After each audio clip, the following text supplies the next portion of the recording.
Buenas tardes, vamos a resolver el ejercicio 4 del examen de septiembre de 2024. Todavía estamos abordando el tema del motor síncrono.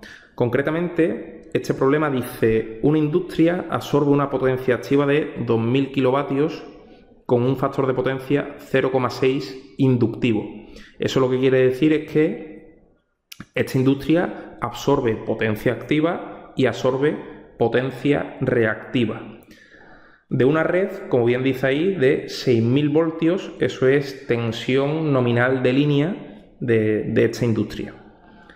Nos dicen ahora que se coloca un motor síncrono conectado en estrella que va a desarrollar una potencia mecánica de 400 kilovatios. Esto es potencia nominal o potencia en el eje del motor síncrono, con un rendimiento de 0,8 o 80% de rendimiento, para elevar el factor de potencia de la instalación a la unidad. Es decir, si este es el esquema de la industria, lo que tenemos es efectivamente una industria alimentada a estos 6000 voltios de tensión de línea, con un consumo de esta potencia activa, es decir, 2000 kilovatios, y un factor de potencia de 0,6.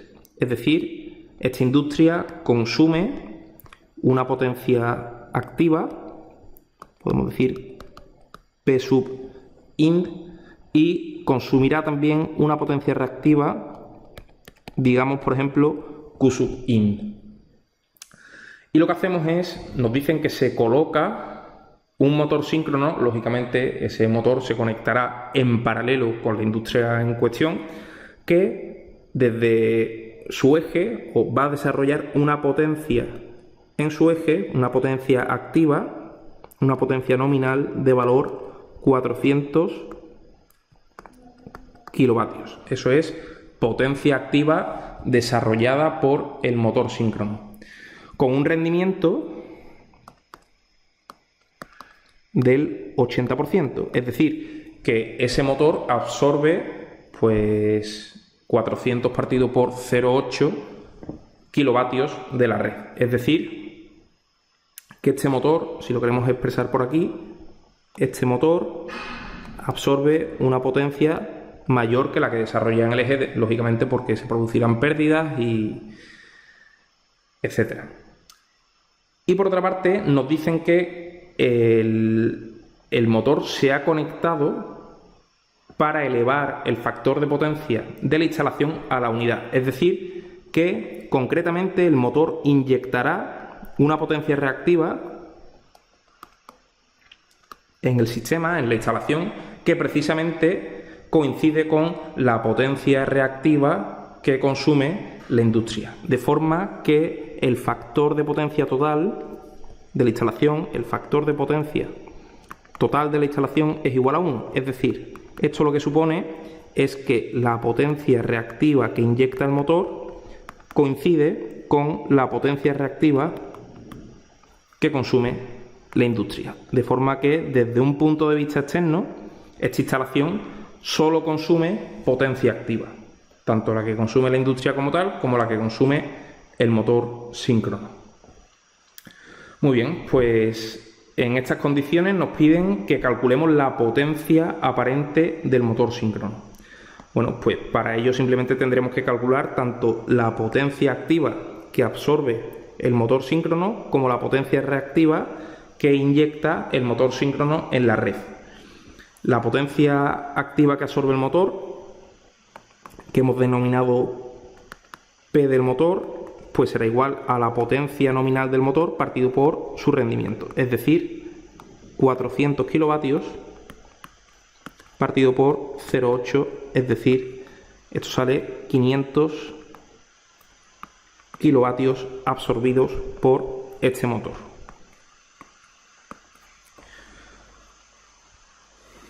Por otra parte, sabemos que la potencia reactiva que inyecta el motor coincide con la potencia reactiva que consume la industria.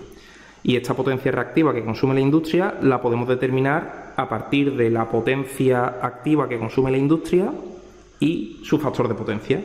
Por tanto, esto será igual a la potencia activa que consume la industria partido por el coseno de phi de la industria multiplicado por el seno de phi de la industria. Lógicamente esto es lo mismo que P por la tangente de ese ángulo, pues potencia activa que consume la industria por la tangente del ángulo phi, es decir, la tangente del arco cuyo coseno es pues S06. Es decir, esto será igual a los 2000 kilovatios por la tangente del ángulo cuyo coseno es 0,6. Y esto a mí me sale una potencia reactiva de 2666,7 kilovoltio amperio reactivo. Esto es, por tanto, potencia reactiva que inyecta el motor síncrono. Digamos, por ejemplo, cedidos por el motor a la industria. Bien, una vez que tenemos tanto la potencia activa del motor como la potencia reactiva del motor, podemos determinar la potencia aparente del motor, que es lo que nos piden en este primer apartado. La potencia aparente no es más que la raíz cuadrada de la potencia activa del motor al cuadrado más la potencia reactiva del motor al cuadrado. Y eso sale una potencia aparente de 2713,1 kilovoltio amperio. Esta es la potencia aparente de este motor síncrono.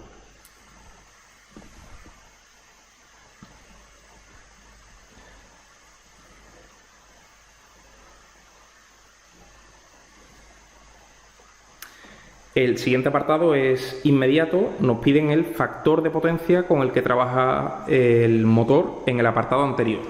Bueno, pues para ello simplemente sabemos que el factor de potencia se define, el factor de potencia en concreto del motor se define como su potencia activa, la potencia que absorbe este motor por parte de la red, partido por la potencia aparente que presenta ese motor. Es decir, esto es 0,1843.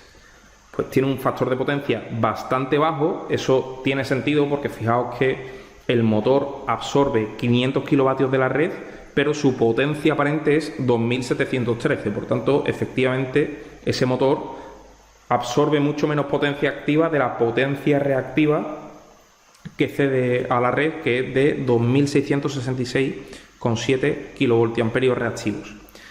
El carácter de este factor de potencia, como lógicamente el motor síncrono absorbe potencia activa y cede potencia reactiva, es un factor de potencia de tipo capacitivo.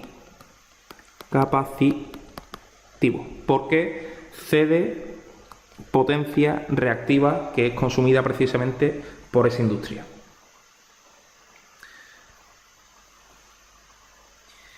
En el apartado 3 se nos dice: si el motor tiene una resistencia de inducido despreciable y una reactancia síncrona de 2 ohmios por fase, estando la curva de vacío determinada por la siguiente ecuación, donde E sub 0 se expresa en voltios de línea, I sub E en amperios de excitación, nos piden que calculemos la fuerza electromotriz inducida del motor. Bien, pues lógicamente, como nos dice el enunciado, el motor lo hemos conectado en estrella, es decir, la tensión de alimentación de este motor siguen siendo 6000 voltios tensión de línea, aunque lo que vamos a hacer nosotros es analizar una de las fases de este motor. Para ello, lo que vamos a hacer es plantear el circuito monofásico equivalente y, por tanto, lo que tendremos es lo siguiente. Tendremos una de las fases de la tensión inducida en este motor síncrono, una de las fases de la impedancia síncrona y por último la tensión de alimentación. Es decir, esto será la tensión inducida en una de las fases del motor, esto será la impedancia síncrona Z sub S y por tanto la alimentación a una de las fases no será más que tensión de alimentación de una de las fases igual a 6000 voltios, que es la tensión de línea, partido por raíz de 3, para pasarlo a tensión de fase. Y normalmente establecemos la referencia fasorial, por ejemplo, en la tensión de alimentación. Podemos decir que esto es 6000 partido raíz de 3 a 0 grados voltios. De forma que en estas circunstancias podemos ver que cada una de las fases del motor absorberá una intensidad, digamos, intensidad de fase de esta forma. Lo que sabemos es que la potencia compleja del motor,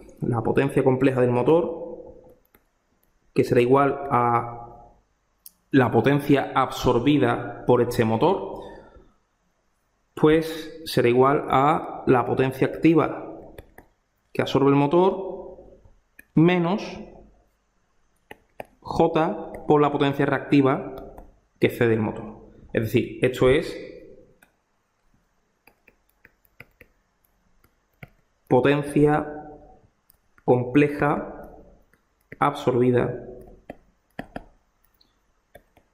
por el motor síncrono. Por tanto, como la potencia activa es efectivamente absorbida, va con signo positivo, como la potencia reactiva es cedida, va con signo negativo en esta expresión. Y por otra parte, pues esta potencia va a ser igual a 3 veces el producto de la tensión de alimentación de cada una de las fases, es decir, U sub 1F por la intensidad que absorbe una de las fases de este motor, pero en este caso conjugado. Esta es la expresión de la potencia compleja en cualquier elemento trifásico. 3 veces la tensión de fase por la intensidad de fase conjugada. De forma que esto pues será igual a 500, que es la potencia activa trifásica que absorbe el motor, menos J por 2666,7, todo esto son kilovoltios amperios. Y por otra parte, pues esto es igual a 3 veces la tensión de alimentación por la intensidad que absorbe el motor en cada una de las fases conjugadas. Es decir, que de aquí podemos despejar la intensidad que absorbe el motor como, pues, si hacemos potencia compleja del motor partido por 3 veces tensión de alimentación y todo esto conjugado. Por tanto, lo que tenemos que hacer es el conjugado del numerador y el conjugado del denominador. Esto equivale a decir, pues 500 más J, 2666,7.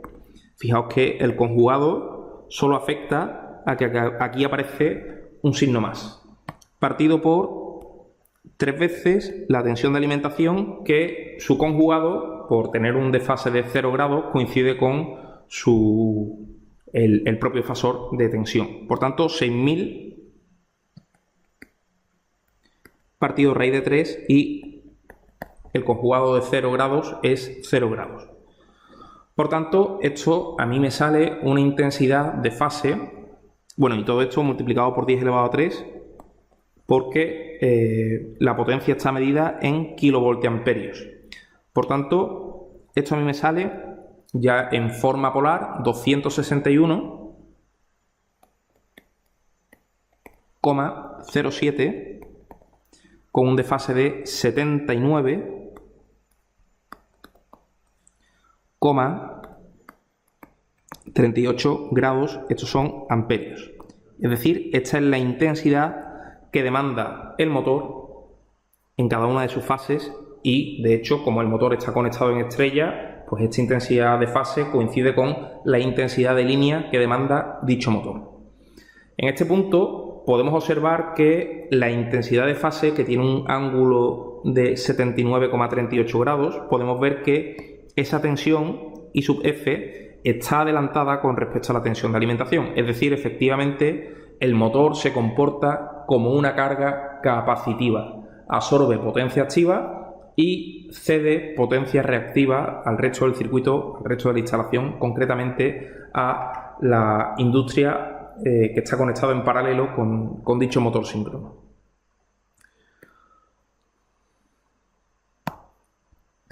Bien, una vez que tenemos la intensidad que circula por la fase, pues podemos resolver mediante la aplicación de la segunda ley de Kirchhoff aquí y obtendríamos que la tensión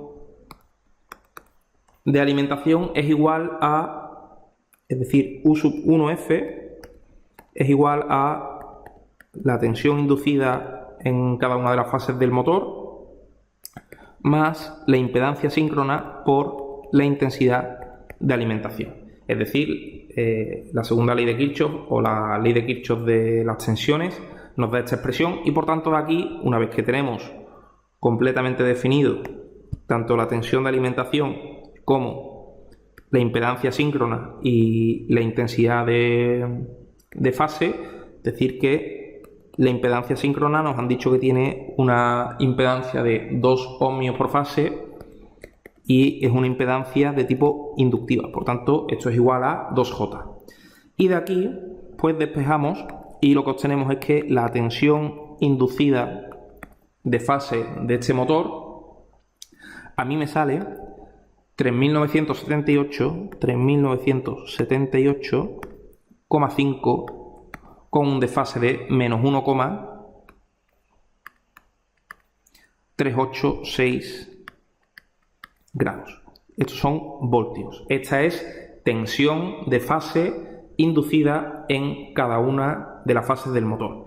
Sin embargo, a mí me están hablando de que en la expresión que nos dan, que nos relaciona la intensidad de excitación y la tensión inducida, estamos hablando de tensión de línea. Por tanto, para hallar esa tensión de línea, pues lógicamente lo que tendría que hacer es multiplicar por raíz de 3 la tensión de fase, de forma que esta tensión de línea, si queréis, E sub 0L, sabemos que en un elemento conectado en estrella, la tensión de línea es raíz de 3 veces mayor que la tensión de fase. Y por tanto, podríamos decir que de aquí podemos deducir que en valor eficaz, solo nos interesa el valor eficaz de la tensión, E sub 0L, será igual a raíz de 3 veces el valor eficaz de la tensión inducida en cada una de las fases. Es decir, esto a mí me sale, pues 3.978,5 por raíz de 3, a mí me sale concretamente 6.890,9 voltios. Esta es la tensión de línea en el motor síncrono. La tensión inducida de línea en el motor síncrono. Es decir, la que tenemos inmediatamente después de las fuentes de tensión que modelan parte de ese motor síncrono. Y por último, en el apartado 4 nos piden que cuál es la excitación necesaria en ese inductor para alimentar al motor y tener el punto de operación definido en este enunciado.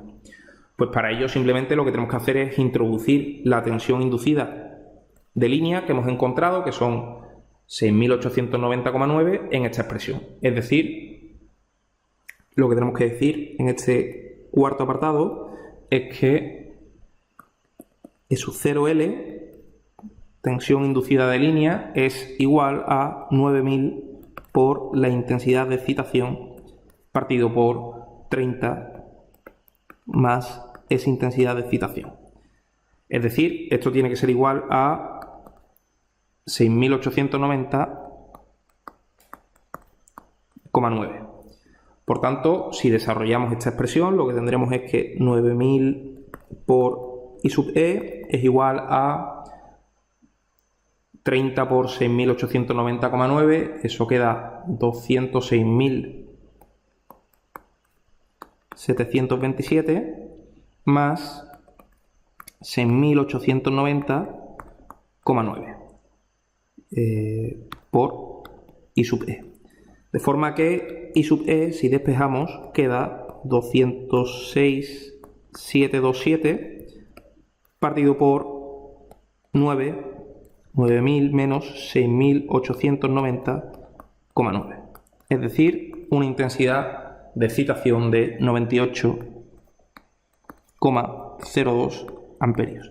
Esta es la intensidad de excitación que necesita este motor síncrono para funcionar en el punto de operación que nos dice el enunciado. Por tanto, esta es la resolución de este problema de examen. Es bastante directo siempre y cuando uno tenga bastante bien asumido cómo funciona un motor síncrono que en según qué circunstancias puede absorber o ceder potencia reactiva. Muy bien, si tenéis alguna duda no escatiméis en preguntar y se os responderá sin problema. Un saludo.